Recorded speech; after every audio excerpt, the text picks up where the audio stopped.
Good evening. How's everybody doing tonight? Let's try that one more time. Good evening.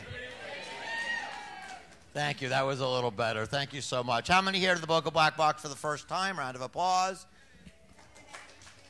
Okay, so let's go over a couple of ground rules. Number one, you don't have to get out of your seat to order a drink. Text to the number on the wall, put your seat number down, and one of the girls are going to run the drinks out to you. As I look around the room, some of you may be in need of your pharmaceutical medication. Don't worry. Text to the number on the wall, send me a picture of your HMO card, and we're going to run the pharmaceuticals out to you. Those of you that don't fit in category 1 or 2, anybody in need of medical marijuana?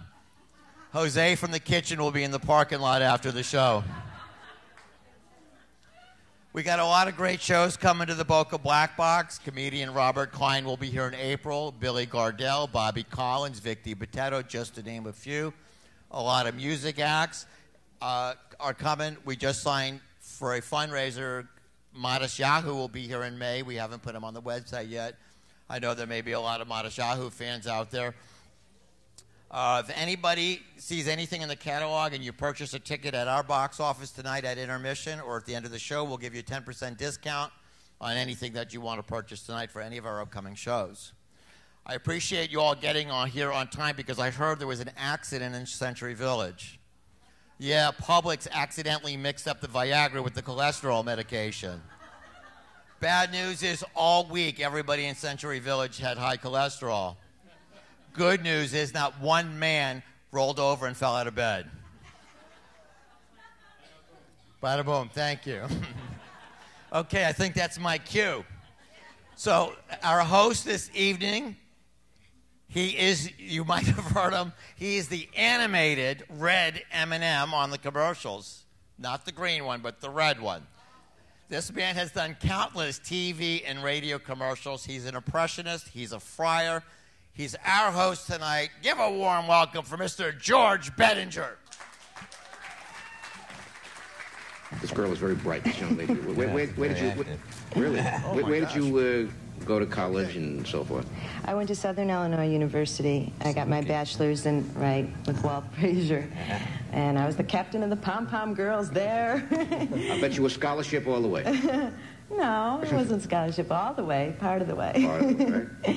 And then I got my master's at the United States International University School of Performing Arts. Mark, J-U-D-I, one night only at Eric 88th and 2nd. Judy, we've been analyzing the life and times of the golden 100 disc jockeys with Joe Moore. Have they? Do you have any favorites, or do you want to comment on the world of platter spinners or whatever? I used to be a disc jockey. You serious? At the New York Playboy Club. Oh. I was their good evening, ladies and gentlemen, lady. Boy. I put on easy listening music and set moods for the customers. Oh. Well, listen, if you ever go back to that line of work, you got to play a record by the Dimensions, all right? All right. Which we'll hear following. These words were...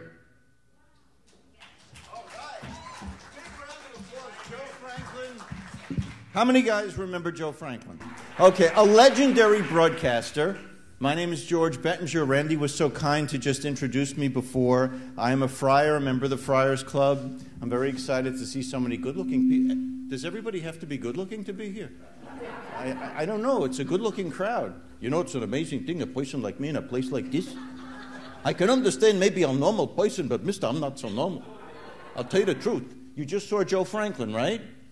I worked with Joe Franklin for 27 years at WOR, and he was one of the nicest people in the world because he was a genuine person who loved show business. So it didn't matter if Clark Gable was sitting next to the barber from New Jersey. He'd say, Mr. Gable, what do you think of these haircuts today? They're skyrocketing, they're momentous, they're mounting, they're mushrooming, they're cataclysmic.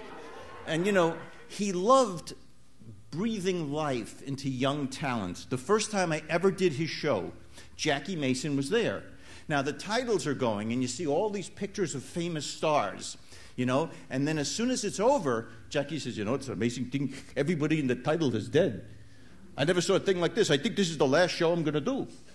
So Joe said, no, Jackie, you're a great man. You're a great man. He says, you say everybody is a great man. If a cockroach walked across the stage, this is the greatest cockroach I ever saw. Now, No, and Joe always liked to tell everyone that they were great. And one of the reasons I wanted to mention Joe Franklin is because of him, I got to meet so many amazing people. I mean, at the tail end of a business that has really changed, this is one of the people I got to meet from Mr. Franklin. This is Jack Benny.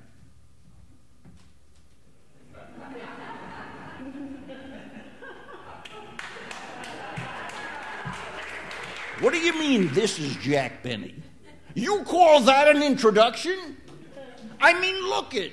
I've been in radio. I've been on TV, you see. I've been on the stage. I'm sorry, Mr. Benny. I should have given you a better introduction. I'm going to try this again. Okay. Wow. Ladies and gentlemen, a man who's been in radio, who's been on television, who's been in movies, the one and only Jack Benny. You know, I didn't know I was going to have such a wonderful introduction, you see.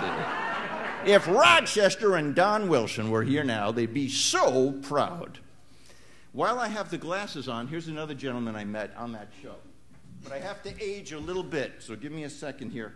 I have to age about 30 years.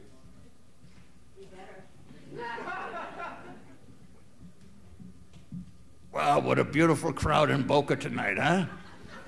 You know, they said, George, was it tough when you worked with Gracie? I said, no. I said, Gracie, how's your brother? And she spoke for 38 years. A sweet young girl was jilted by her husband. He left her and went his merry way. With tearful eyes, she wrote a final letter in which her broken heart had this to say: I am returning every present that you gave me. I am sending back each letter that you wrote, each little memento that you cherished, even the locket that you wear around your throat. Enclosure, find the mortgage on the house, dear. That unfair, you must admit, is true. I'm returning everything except the baby, because that's the one thing that I didn't get from you. George Burns was best friends with Jack Benny, and nobody actually could make Jack Benny laugh. If somebody told Jack Benny a joke, he would just say, gee, that's wonderful. But if George just did one thing, he lost it. He would completely lose it. So here's a typical, one morning at the Friars Club, they're having breakfast, and George says, waiter, bring me some scrambled eggs and bacon. And Jack says, I'll have a bowl of oatmeal. Says, Jack, you like that? He says, no, but Mary says it's good for me. He says, so who's eating the breakfast, you or Mary?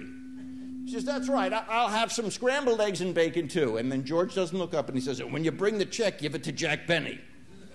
He says, why? Because otherwise I'll tell Mary you had scrambled eggs and bacon. These are true stories. And one night I was with Joe and we were playing old movies. He used to introduce people to old movies. So W.C. Fields was on, and they were putting a noose around his neck and they were going to hang him. So they said, do you have any last requests before you die? Ah, yes, yes indeed, my little chickadee. I should like to see Paris before I die. Then they tightened it and he said, Boca Raton will do. And one of the people that Joe used to love to have on was George E. Jessel. Anybody remember George E. Jessel? Well, right now, in Futurama, he's one of the voices of one of the main characters. And then he would say, Joe, in 1929, I could have made the jazz singer, but Al Jolson took the part.